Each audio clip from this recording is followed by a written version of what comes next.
പ്രവാസി സംരംഭകർക്കായി നോർക്ക റൂട്ട്സും ട്രാവൻകൂർ പ്രവാസി development cooperative സൊസൈറ്റിയും സംയുക്തമായി ആഗസ്റ്റ് 17-ന് തിരുവനന്തപുരത്ത് പ്രവാസി ബിസിനസ് ലോൺ ക്യാമ്പും വായ്പാ വിതരണവും സംഘടിപ്പിക്കുന്നു.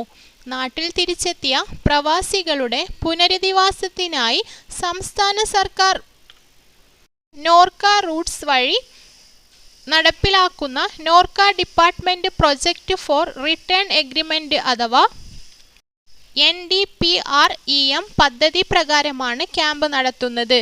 2 വർഷത്തിൽ കൂടുതൽ വിദേശത്ത് ജോലി ചെയ്തു നാട്ടിൽ സ്ഥിരതാമസമാക്കിയ പ്രവാസി കേരളീയർക്ക് സ്വയം തൊഴിൽ സംരംഭങ്ങൾ ആരംഭിക്കുന്നതിനും നിലവിലുള്ളവയുടെ വിപുലീകരണത്തിനും പ്രയോജനപ്പെടുത്താം.